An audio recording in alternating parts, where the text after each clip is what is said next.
This is Adjuster Stories, brought to you by Adjuster TV and Veteran Adjusting School. And now your host, Guy Grand. Hey everybody, this is Guy Grand with Adjuster Stories with Guy Grand. I'm really excited today because I got a really awesome adjuster out there in the field. His name is Nick. You graduated in June 2023, right? Yes, sir. Yes, sir. Yeah. Awesome. Awesome. Nick actually, right before we got started on this, was telling me he had a whole list of things he wanted to talk about. He had sat and thank goodness, because some of these people, Nick, that get in here with me, they're like, what am I supposed to do now, man? So I got to lead them. You're gonna be awesome because you'll lead me, bro. And that's really what this is about. I'll do my best. But Yeah. I want to go ahead. I want to go ahead and just, thank you for the opportunity for this guy. I've always very much respected you and what you do and your process and schooling that you've, it was just, it changed the way that I wouldn't be who I am as an adjuster today if I wouldn't have gone to this school with the process that you taught me, the knowledge. I just wanted to thank you that just before we started that. Wow. And it's good to see you and talk to you, man. I know we chat from time to time whenever I got questions and stuff or just want to, shoot it together. But, I appreciate it. So, Thank you. I kind of, yes, sir. Yes, sir. And I kind of just put a couple little bullet points of things over the past year and a half in the field that I've learned, things that sometimes frustrate me, but they're learning curves, and that's part of the industry, as well as things that y'all have taught us that, you get out in the field and sometimes you get going and you forget what you're taught at school, and you got to reiterate that back, and it just makes the job so much more simple and on the front end of it too, because if you're messing up on the front end, you're having to fix it on the back end. So it's all been a good learning curve. But what I wanted to start off with, moving from that, is preparing and organizing.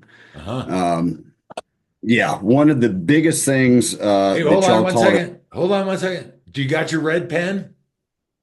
I keep it on my desk. You got your red pen? Yes, sir. Yeah. Keep it on my desk. Been writing on my notes with it too. Yes, sir. Just so those people that nobody knows but the Voss graduates with the red pen in. That's right. How many times did I yell at you about your red pen? I was about to say I probably got yelled at more times than anyone in that class throughout that whole system. And but I'll tell you, I've bought more red pens than I have any other color because of it. I'll tell you, I got them in my truck. I got them in the back of my truck. I got them everywhere, man. And so just for people that are listening to this real quick, Nick, we use red pens to verify that we actually took a line item from our scope notes and we put it into the estimate. Checkmark red pen. Yep. I actually have something that happened, whatever it is, but that red pen is my verification that I did the task that was before me. So, you and I can laugh about it, but everybody that's listening or watching this are like, red pen, what the frick's a red pen? Well, it always pops your eye to that red too. So, I mean, You got that red on the paper. It goes straight to that red. You're like, okay, I remember this now. This is and I did it. I know that I did it because it's in red compared to black. Sorry about interrupting. Absolutely. No, that was probably the biggest thing that you had to beat into my head during that entire class was you need to be prepared, organized, and have a schedule. And it has to flow together for this to work, for you to succeed in this industry. Yeah. You can't just grab a piece of paper and run to a claim. You can't. You have to be prepared. Every time, if you get a claim, you have to say, all right, I'm taking this time to sit at my computer, call these people, make my notes, set up my file, and then print out your files as well. Well, print the files out before, um, and set your file up and be ready for the next day. Have I charged my camera? Is my SD card for my camera completely free so I don't run out of room? Just all that. You have to make a organized plan, or you won't. You just be running by your seams and running to gas stations to grab batteries, or and just being late everywhere. Um, but that, and I mean, an organization, and that's a big thing with me. I was in the Marines, and they tried to break me of it, and it's just my natural. I have to be very thought oriented to keep myself organized. I'm a lot like you, and we had conversations with this at school. Yeah. But once you instill that organizational schedule for yourself, it just work. It just flows so much better for you, Yeah. and you can concentrate more on your work than fixing all the problems that you've missed. Yeah. Well, And I go and ahead. I like to work easier than harder. I like to work easier than harder. So it's just easier to have everything ready beforehand than on the back end. Yeah. And that was That one of the things when you were in class. I love telling stories about you guys too. When you were in class, I could relate to how your mind worked because mine works that way Mhm. too, right? And it's called Right. attention deficit disorder, right? Yes, sir. And we can Yes, sir. swirl in a million different directions. And when I started in this business, just the same as you, Nick, if it wasn't for my wife flying all the way to Des Moines, Iowa, and sitting with me and Mhm. patting me on the head and then organizing me and saying, do not touch anything until you do this. Then you do this. Then you do this all the way through. Right. And no matter how crazy we are or how unorganized we are, if we just follow that process over and over again, it becomes much easier. Which I'm going to ask you that question. Year and a half later, if you get 10 files, are you freaked out? Nope. You just do the Yeah. process. No, Right. absolutely. Yeah. Right. Yeah. Yeah. It's I, it's I, it's so I, important. And so many people think they're going to go get a license and they're going to be an adjuster. And maybe they have ADD, maybe they don't. But organization is something that's learned. It's not something that's known. well, and if you haven't been in the field, um, and shadowed somebody, or work, as a contractor, as a GC, as a roofer or something, um, you wouldn't know those materials. And that's Right. what helped. I've worked as a contractor. My dad was a contractor, everything.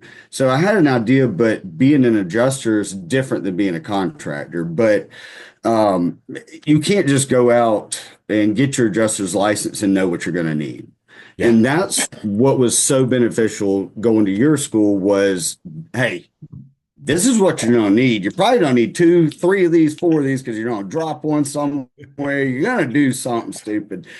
And that's why you stay prepared and organized and have all your boxes and everything that you need. I have 3 different boxes in my garage. I can pick that up and I know everything is completely ready in it. Yeah. Um, and that's what y'all taught us. But I've also had to learn more of that myself on the back end, just because I'm hard headed and I'm like you, and I got to go back to my script and go down it, Yeah. and everything flows. Yeah. Yes, Yeah. sir. Yes, Right sir. on. You were Um, mentioning something else that was on your list about um spending money to make money, something. What was that? yeah. You know, it when I started out slow. I came out of that school. I was wanting to run and gun. I was wanting to go do I want to go to do the first storm. I'll make it, whatever. I can push through it. I'll figure it out. But I decided I'm going to take a couple months. I'm going to make relationships with my dispatch, learn everything that I need to, and then whenever it's time to go, maybe I'll be more prepared. But I wasn't. I, I got to my first deployment. I didn't have any money saved up. It came out of nowhere. I wasn't expecting the storm, and then it was two storms that hit at the same time, so it lasted even longer. And I didn't have luckily I had places to stay because hotels, they cost thousands of dollars. Rates go up during hurricanes, stuff like, gas, groceries, everything. So you have to spend money to go out there and live for a month or so. If you're, or just, even if you're doing daily claims, you have to spend money on your licensing. Where are you willing to travel? You got to get your licenses in states around you. Um, you know, I went a few months without any roof climbing equipment really. And finally got the goat. My stepdad, he went to your school, last year. And he got the goat and he said, man, I swear by it. Because before he had gotten his rope and harness and everything, went out to a class out in Texas. But once he got that goat, he said it's so easy, it's so light, and you can get up on, I mean, but it costs money to get that. I think it was like $700-800 to get the goat. You know, you have to spend money on equipment, on licensing, on classes. I'm always trying to take classes. That's knowledge is power in this industry. Absolutely. And the more classes you take, the more opportunities you have with different carriers, and move in different directions and different conversations, stuff like that. But you have, unless you get in with some carrier and they're willing to give you those classes, Right.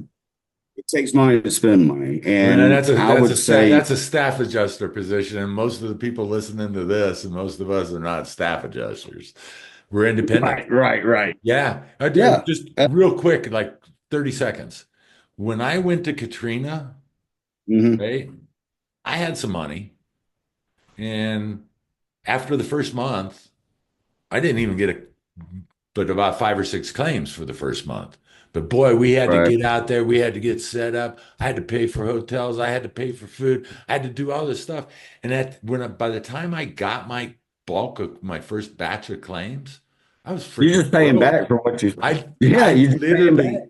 literally had to call my brother, the last person in this planet, excuse my language, this planet that I would want to ask for money. But I had to call him and say, look, man, I need 10 grand to get to my I was first about to say, paycheck, to get to my first paycheck, yep, yep. and you don't go out and run 4 claims this week and expect to have a check next week. It's No, because so many new most adjusters. carriers, Go ahead. yeah, I was just going to say, first of all, I was going to say lessons were learned, weren't they? Because you don't want to go ask. I mean, but lessons were learned you're still talking about, it was probably what, 30 years ago or 20. so. 20. No, not that you're that old, but no, I'm just kidding.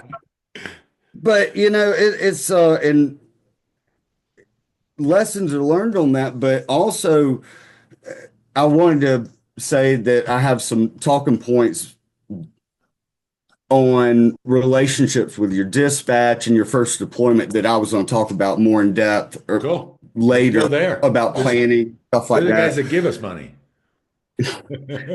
Yeah, I'll tell you. So, relationships with your carriers and dispatch, and mostly your dispatch and supervisors, are what I've learned that you need to. Every time I get a new supervisor, I call them. If I got a claim with them and I see it comes up, I call them. I introduce myself. Hey, I just wanted to talk to you, get to know you a little bit. This is my background. What's yours? Let's get this together. Let's get this taken care of best way possible. And that just always opens up new conversations. Where you're from, who'd you work with before? What do you see in there? It just opens up conversation. I worked before I got into adjusting. I worked for my family. They have a insurance company selling um, heavy haul, heavy lifting equipment, um, heavy construction type stuff. Uh-huh. But my granddad always told me, he said, don't send an email. You get on the phone, you call them, you get to know these people, you have a conversation with them. And that's what you taught us as well. And by the time I got to my first deployment, and backtracking a little bit, you also told us you have to eat some claims when you get into this industry to build trust with your dispatch, help them out, and it will open up more opportunities. If you're helping your dispatch out, they will help you out later. Yep. And you build a relationship of just helping each other out, and it becomes it just runs like clockwork whenever you do. Through that entire first, pretty much never said no to a claim. They wouldn't make it too unreasonable, but I had to eat some, Yeah. Re-inspections. You're not always going to get the greatest fee schedule. You're not always going to get gas mileage, stuff like that. But sometimes when you do that and you talk to the dispatch and they're on good terms with you and they trust your work, they'll send you 3 more claims in that area to make it worth it. Or the next week they say, okay, hey, you might have to go out of town, but I got 5 claims for you over here. Go stay a couple days or whatever, Right. Relationships with your dispatch is probably one of the biggest things that I've learned in this industry on when it comes to getting work, because they give you the work.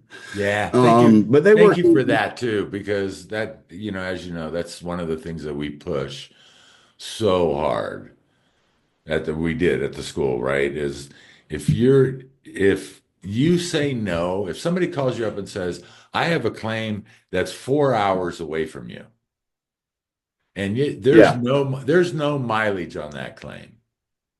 If you haven't run 500 claims for that company and you say no, maybe that was just a You're back. test. You're on the Maybe list. that was only Yeah. a test, Exactly. right? Exactly.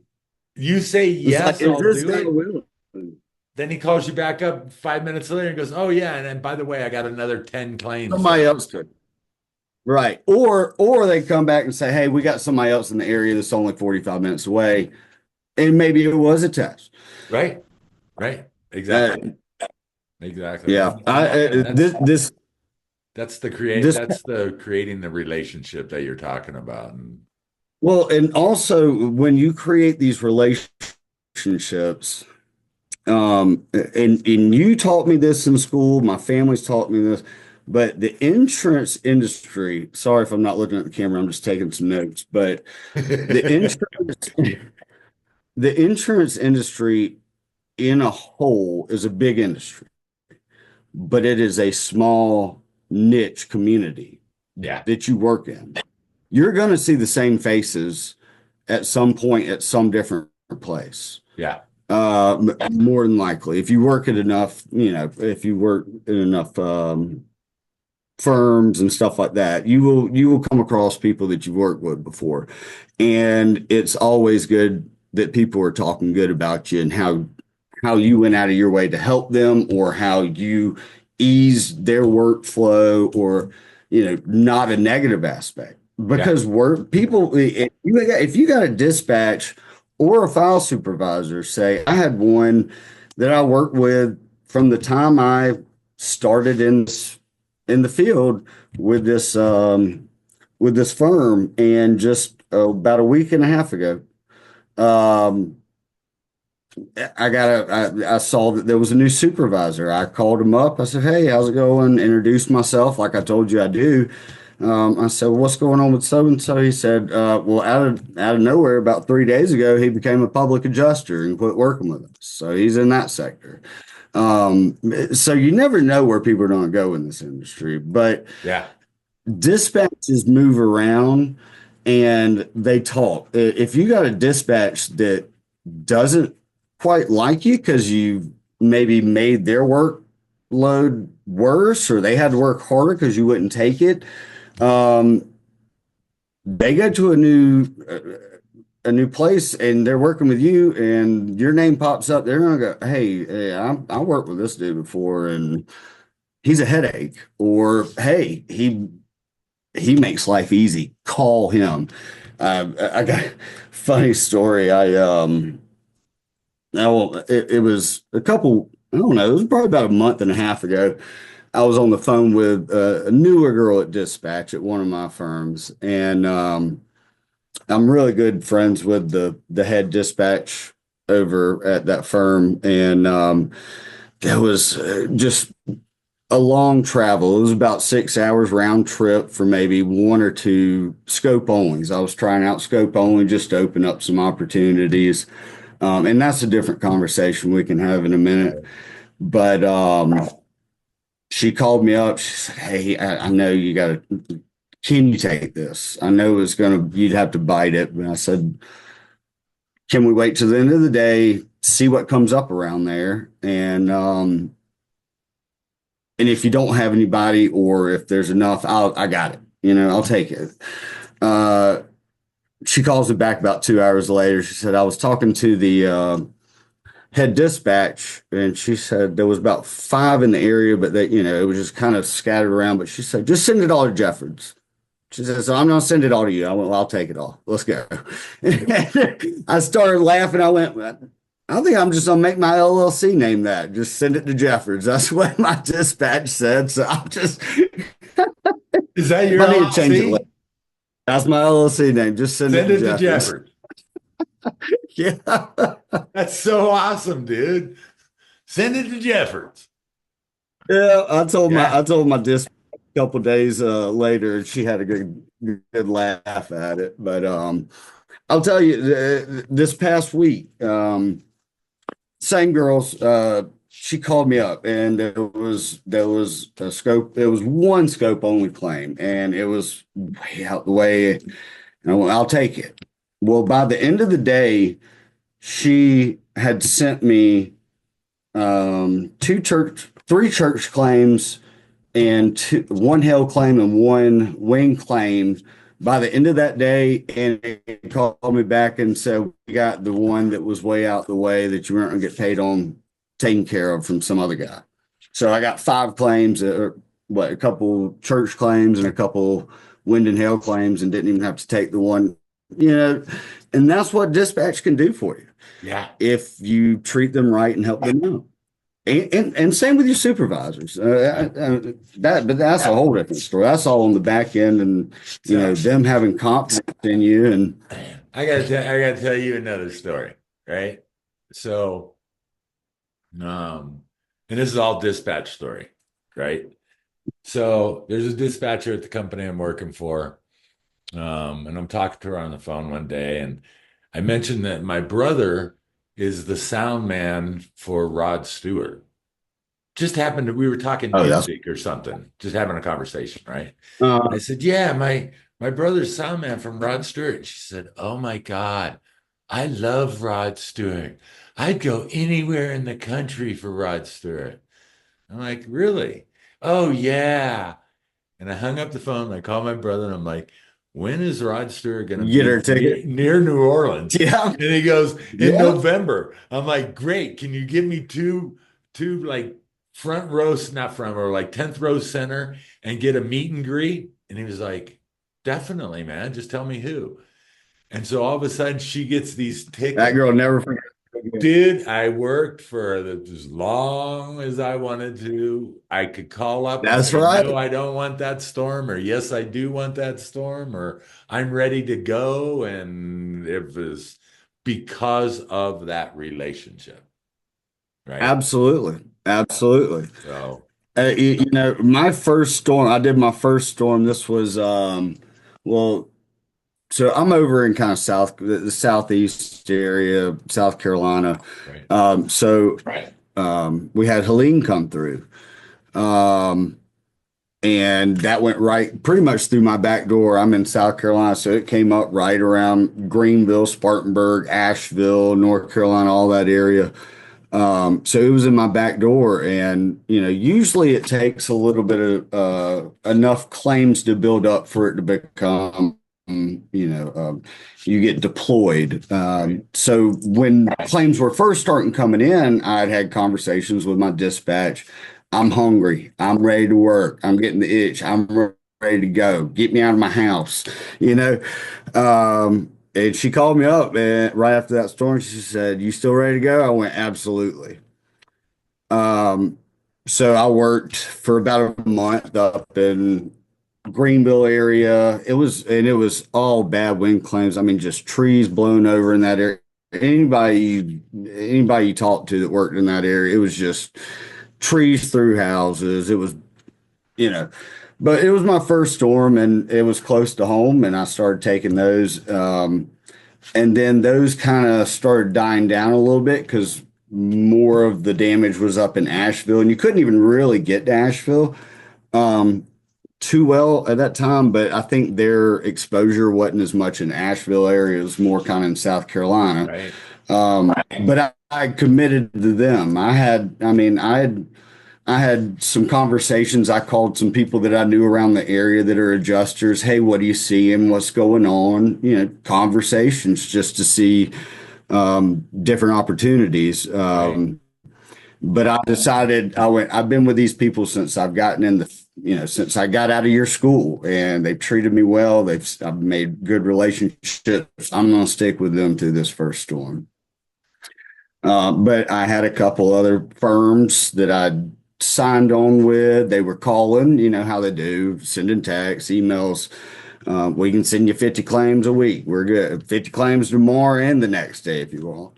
Right. But I went ahead and I said, no, I'm sticking with this firm through the storm. They've taken care of me. After about a month of work in Helene, Milton had come through in Florida during that time. So I called up dispatch. I said, where can I go? What can I do? She said, well, it's kind of dying down in South Carolina just with us right now, but you can go to Florida.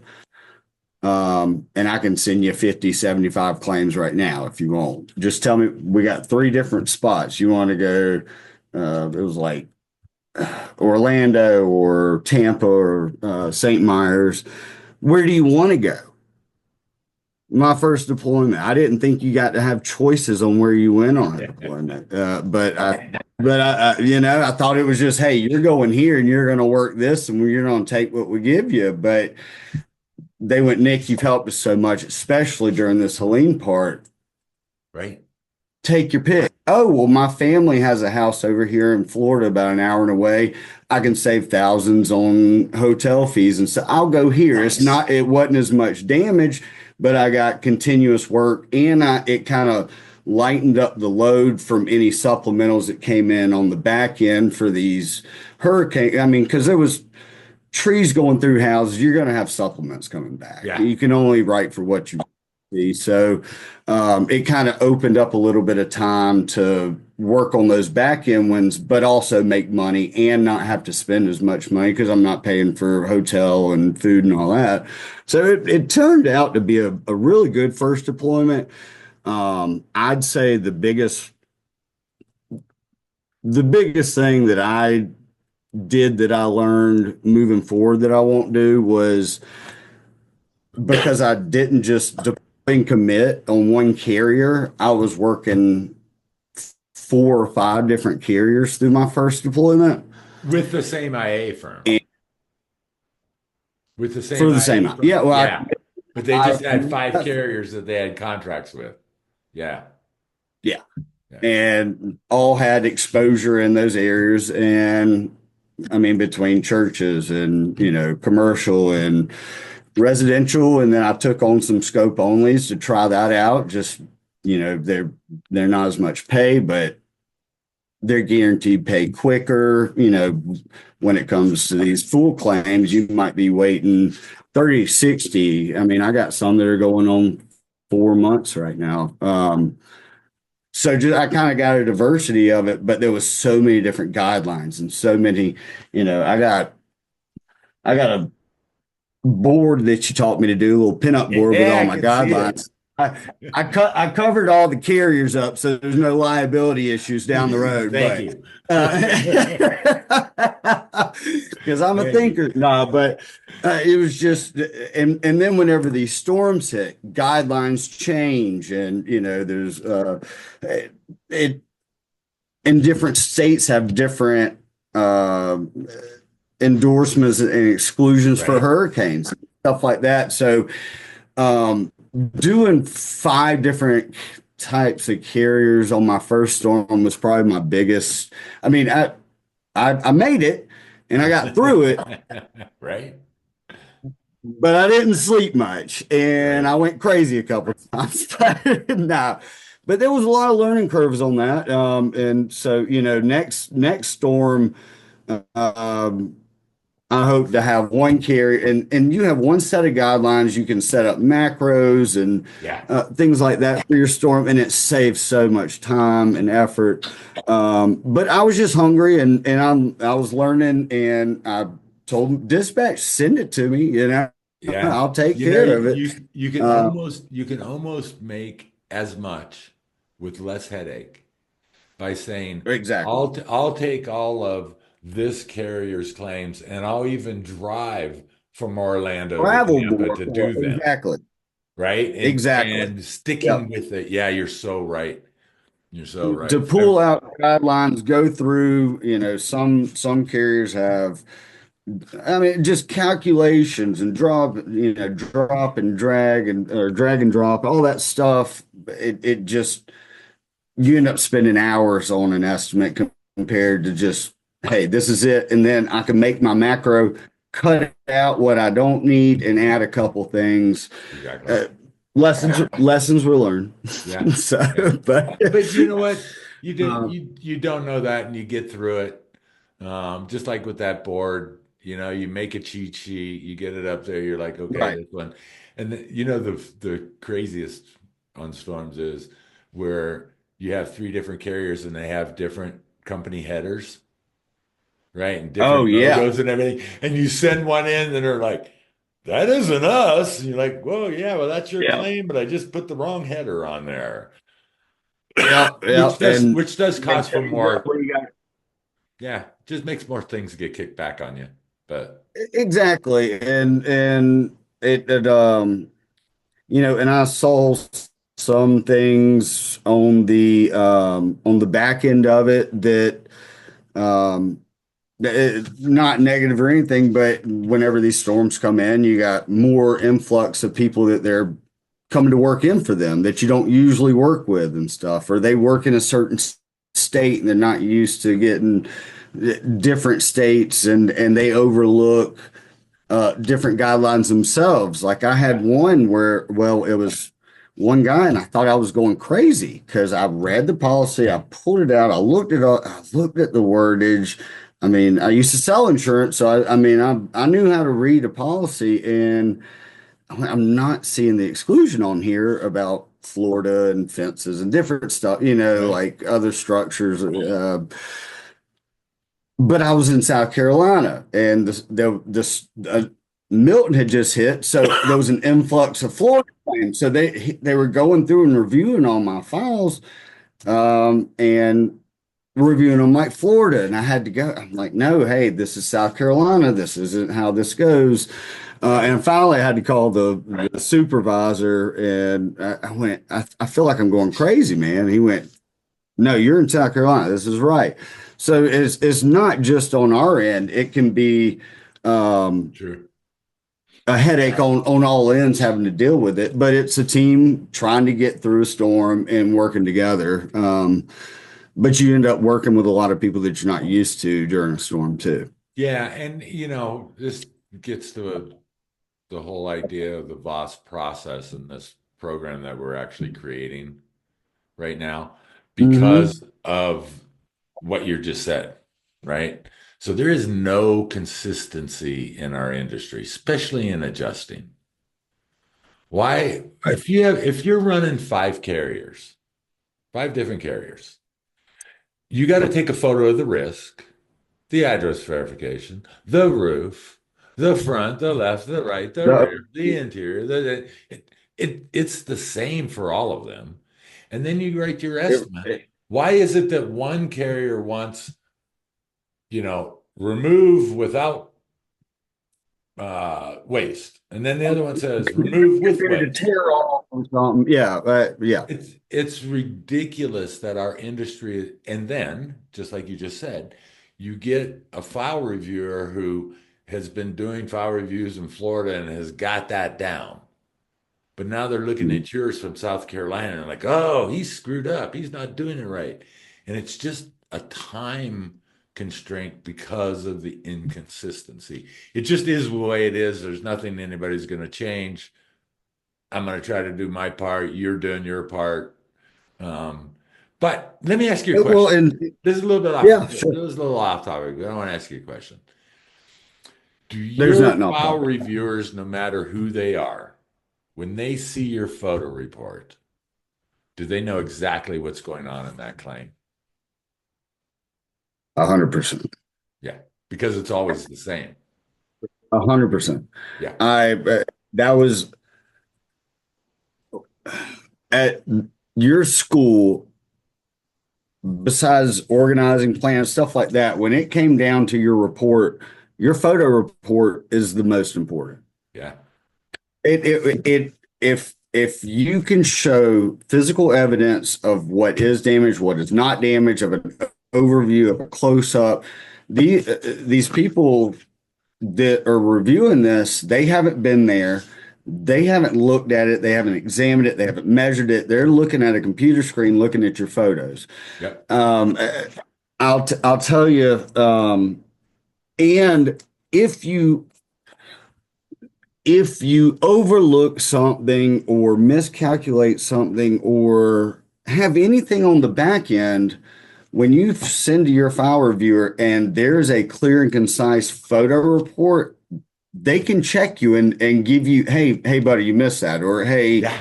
maybe that might not, because there's evidence. I'll tell you one of the biggest aggravations of file supervisors. I talked to all my file supervisors just to understand how they like their files, how they like to see it, how they like it, just because it makes everyone's job easier and it flows better. But a lot of aggravation that I see from them is the photo report. And I've seen it myself because I get these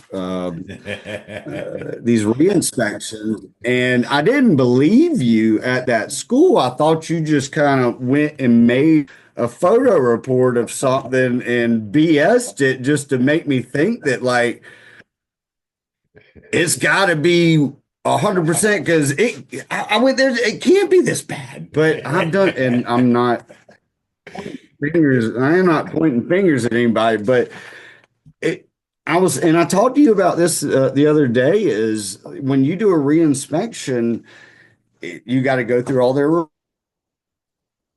calculated and everything, but when there's no evidence, sometimes you can't constitute what they said, or you need to constitute something else because there's no photo evidence, and that's what gives everything that needs to be for aspects of the claim is photo evidence. Yeah. So overview, close up, if you got to get at an angle, show something with your fingers or a measurement in there,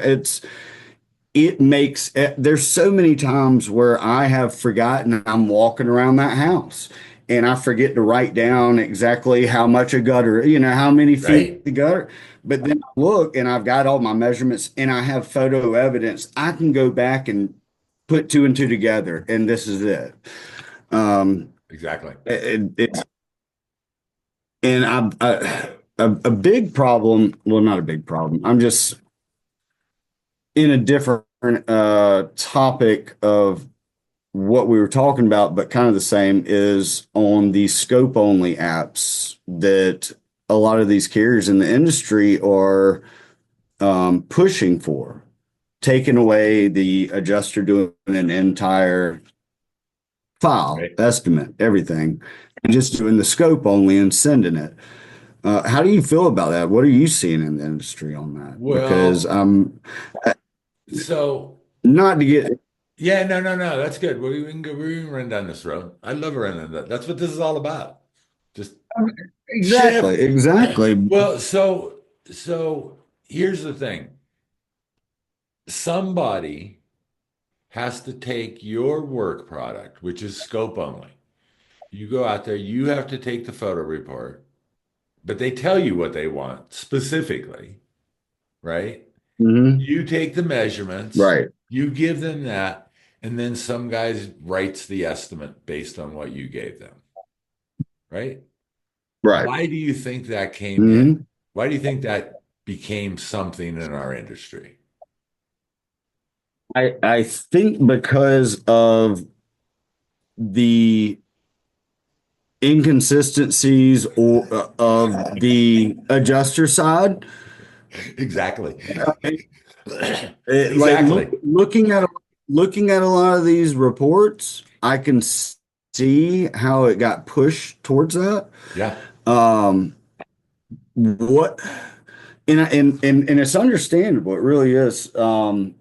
Because why are you going to pay somebody more whenever it's just crap work and has to be correct. taken care of Correct. on Well, the back so end? so we need But to just go on. They don't save any money on the back end. The I loss adjustment expense is not any less by having you go do a scope only and then paying an adjuster to sit down and actually write the estimate. But right. if if adjusters in the field can't do the whole job, then they have to Mhm. look at how do we make it happen. So I'm gonna expand upon what you said because it's a great question.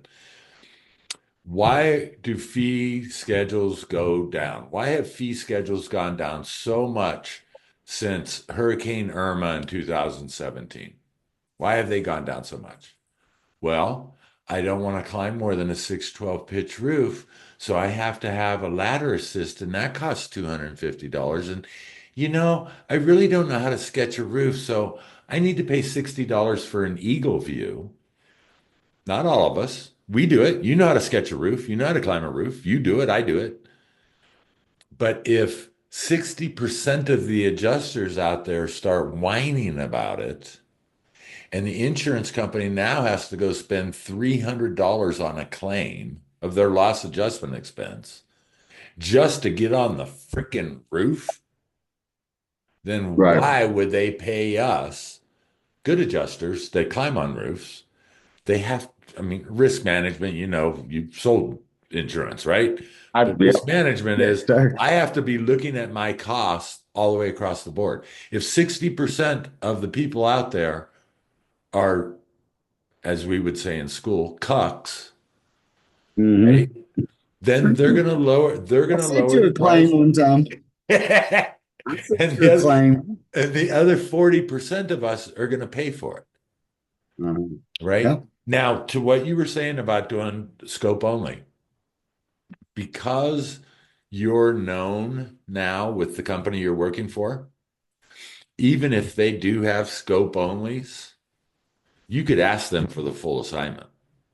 And I have, but there was one time because the scope onlys in theory are supposed to be an easier, a little Lower claims. gable, Yeah. something that shouldn't take you too long.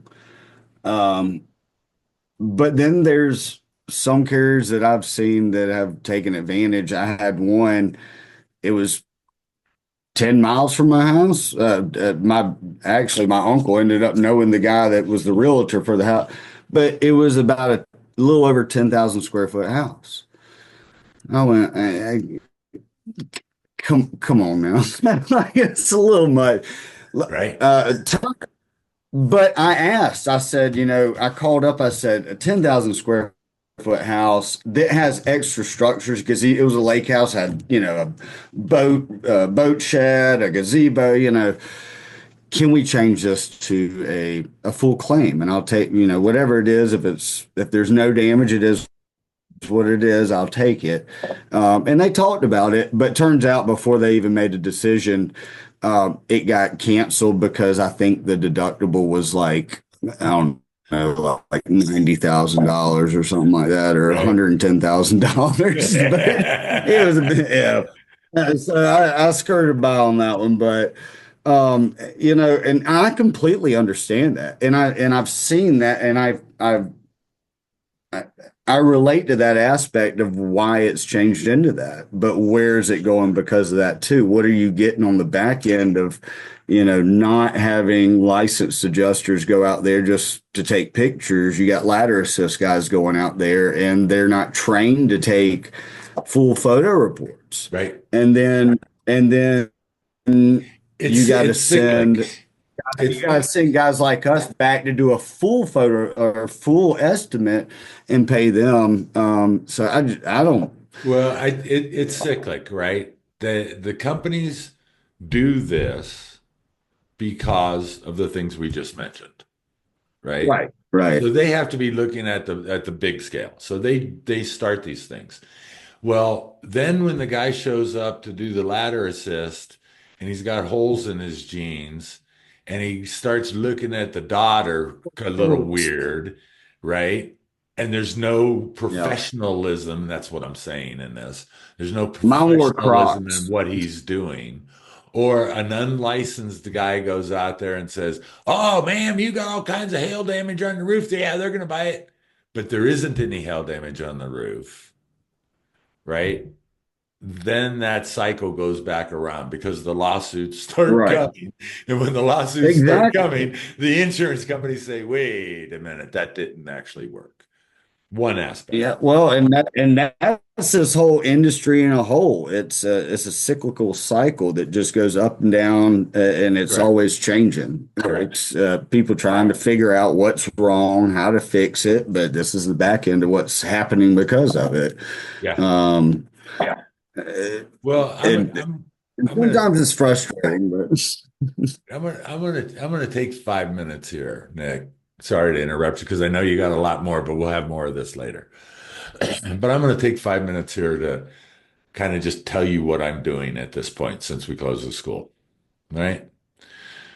We're creating a 4.5 day program that we can take Mhm. existing adjusters and we can fix them. I talked to one of my partners and I said, how many people do you keep busy all year round? And he said, 500. I have 2,000 on my roster, but I keep 500 busy with day claims and small storms all year round. And I said, how many of those people can I fix? And he laughed, Nick, and he said, 350. And the other 75 are already yours. 75 of the other 150 are already yours. And I went, holy crap. No wonder our industry is doing what it's doing. Yeah, So what we're doing is we're creating this 4.5 day program that I can take everything that I taught you in six. There was so much that we taught you in 6 weeks, but it was a literally lot. It was a lot. condense it down to the photo report looks the same every single time. The estimate looks the same. You can miss line items, but it looks the same. Yep. The written report Yep. has all of the information in it. Give that information to the participants, right? I don't have time to teach muscle memory. For you, crazy man, I was able to yell at you and scream at you every day in class for 6 full Stand weeks, on my desk. right? And stomp on your desk and jump up behind you. But man, you got it. The muscle memory happened. And you know that from being in the Yes, field, sir. right? Yes, So sir. with that, what I'm doing is I'm working with my partners to then incentivize all of their adjusters that will come to our class and pay us, and we'll give them the thing, Yes, sir. and they incentivize them over the next 100 claims or so, maybe 5% more on the fee schedule, maybe $30 a claim for 100 claims. Right. And that way, Right. the person who comes to our program will do the same thing because you want money. If you don't do it, you don't get paid, right? And so by the time of that 100th claim, now you have muscle memory. Right. So that's the basics of the VOS process from what we're doing. But let me finish here. If that one company, I have 50 partners. If Right. that one guy I ask, some of my partners have thousands of people they keep busy all year round, right? Mhm. If that one company just gave us 20%, 70 people, and another company gave us 70 people, and maybe we go to carriers and we help carriers with their staff adjusters, but we create this standardized, your photo report, your estimate, your written report always looks the frickin' same. Doesn't matter whether Yep. it's Nick or Guy or whoever. That's my point of all of this. If now you have 2,000 or 3,000 adjusters in the field that are turning in exactly the same work product, now you have collective bargaining power Exactly. insurance companies to say, Exactly. no, we don't want to do these scope only claims. We can do the entire claim for you. No, we want more on the fee schedule because we're saving you money by not having the file reviewers, the desk adjusters, the reinspection, The all ladder the is rest of all this of it. Yep. stuff that they have to pay for. So my hope I is was, my hope is in the next couple, 3 or 4 years that we can help that cycle change again. So who I, knows? Who knows whether that'll happen or not? But what the hell? I'll tell you, I would advise it to anybody, even myself, just as go to one of your classes just to get refurbished a little Right? bit. You get out in the field sometimes and you start your own habits and you do what Do works, that. but sometimes if you're not self-reflecting enough and some of those new habits not might not be progressing you, they might be hindering you or like it just making it comfortable for you. Right? And that's like what I was saying earlier, man. I'm always loving to go to classes, learn, do stuff like that, just because I know I'm not perfect and I can always get better. But I would recommend that to your class. I had a buddy of mine, he's one of my best friends, went to Afghanistan with me, and he I told him whenever I was going to the school and his ears perked up and he said, man, that actually sounds pretty fun. But I went to the school and kind of got into the industry and he was like, well, I want to get my state adjuster's license and I want to go to VOS and everything. But then, with the red tape or what everything that happened, y'all changed in direction. It was he was like, I'm lost now, Nick. Like, there's nothing else that I know out there that can equivalent to what that boss school was. And that was so I went, what I'll plan on is I'll bring you in. You come live with me for a month. I'll teach you the dailies. I'll teach you the structure, stuff like that. And then you run a storm with me. But then in the back end, I will talk to all my dispatch. I'll talk to my supervisors, let them know, training you and how I write my estimates, how I was taught by Voss, Uh-huh. and that'll open up doors and opportunities. But then it you saying that y'all are doing this class, I can say, hey, you know, I'll give you the fundamentals, and then they can go Exactly. do the fine print for you and help you because Exactly. I'm not perfect, but Guy Grand is. So I'm just kidding. At least with your process, At least he thinks he is. No, at least with the but process, Nick, it's exactly the that point I'm just making. opens up. So It might you help change can't the come to industry this in a good way. class. You cannot come to this class unless you are referred by an IA firm, right? By your company. That's good. Right? Yeah, that's And great. you have to have run, I don't know if we said it at 50 or 30, I don't know, but you have to have run claims because I want you to have felt the pain of being Oh yeah. disorganized, of not having a process, of running around and having people yell at you and all, and you had to feel that. will make it so much easier. In 4.5 days, I can instill a new process in you, give you all the tools, the help guides, the show you how to do it simply. It's not hard. That's a great Right? idea. Yeah. That's a great And idea. then from there, you can take that back to the company that you're working for or any company. Right. Because Nick, it doesn't matter who you work for, the company you're working for, or any of It the other does. 49 of our partners, they're all going to love you because you turn in a consistent freaking work product. Period. Exactly. I'll tell you, I was nervous going into the industry. I mean, everybody is whenever you Mhm. first start. How am I going to do? Am I turning in good work? And I'll tell you, when I came out of your school, the biggest thing that I was uh, told by my higher ups, my supervisors, stuff like that, is that's one of the best photo reports I've ever seen. And your descriptions in the photo report and your descriptions in your GLR, you made it all flow. You made it work together, and we can run down all reports at the same time, Right. and we're good. And that was what I was told coming to school. And sometimes you were out there working by yourself, and I like to be churched up a little bit. What am I doing good compared?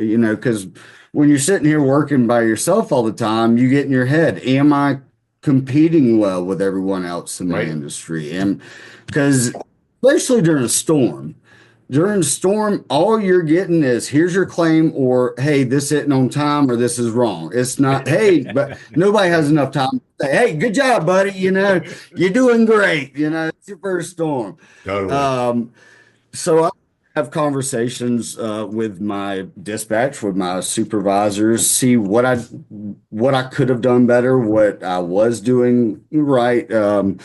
But it's always coming down to, hey, man, do it. You're consistent, and that's what we like. You're consistent, and it's minimal corrections, Yeah. and you tell the story and let it flow. And if Yeah. you can do that, if there's a problem on the back end, you answer your phone. Communication is key in this industry.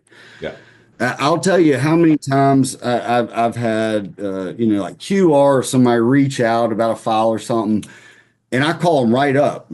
Hey, this is where the update is. This is what's going on. They went, Nick, you don't understand. Like I'll send out an email and I won't hear for 4 days from somebody. She said you're on the good list because you communicate and you're consistent. Mhm. And that's what it's about. And well, and being correct too Yeah. on a Well, to a and certain degree. none of us are ever going to be 100%. But if there's only Right. That's why if we're there's only estimating. three things on this $20,000 file that I need to fix for you, great.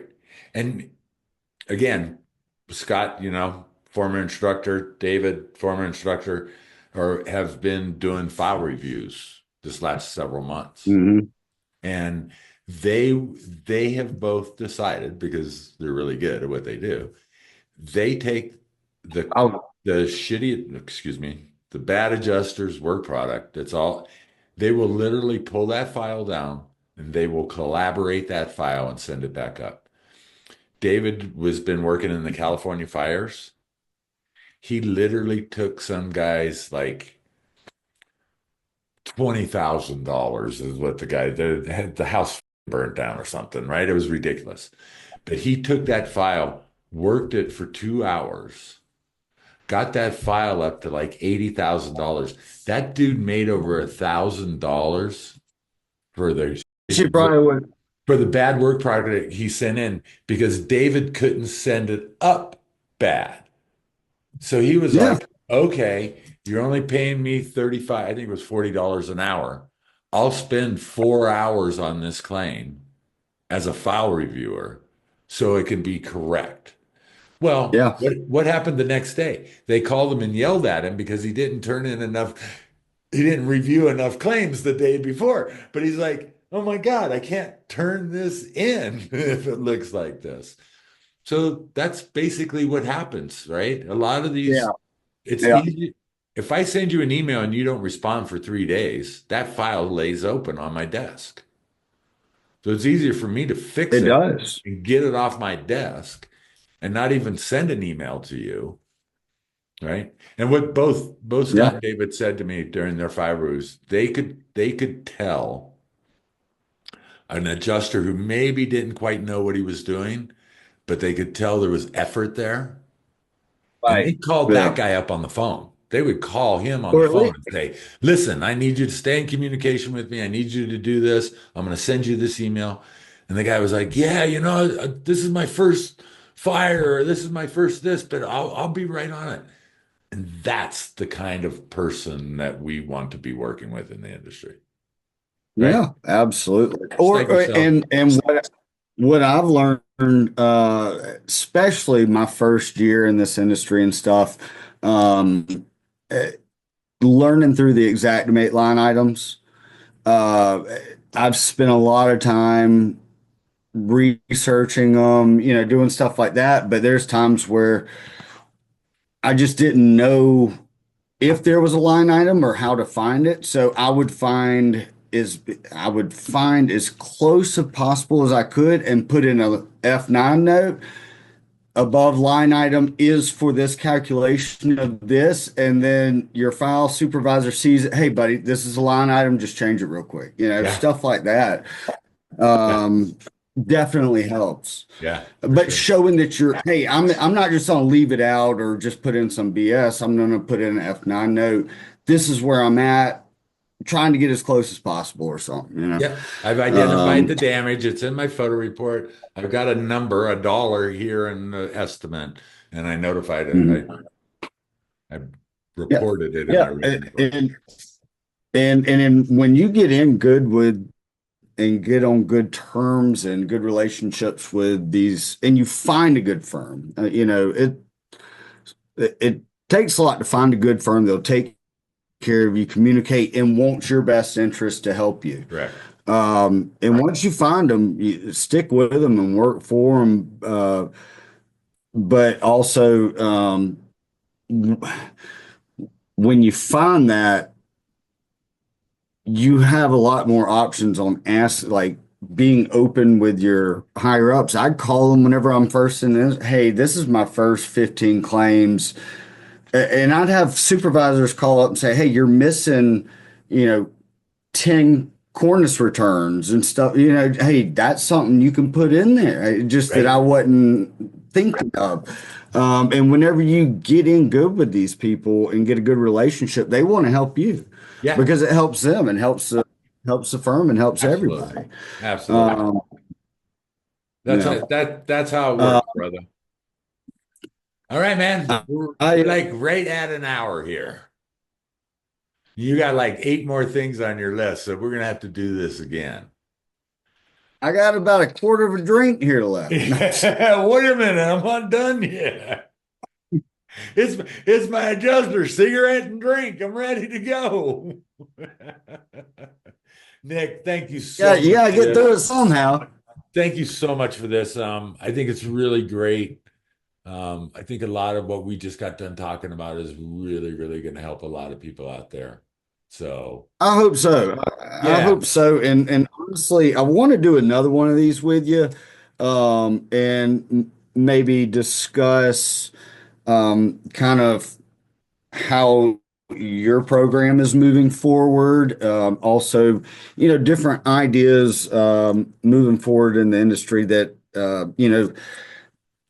on absolutely. different opportunities. I mean, you have big carriers out there, you have niche businesses out there, um, Yeah, in yep. different opportunies to make money out there, We and not did be one that part of the just came general out. population.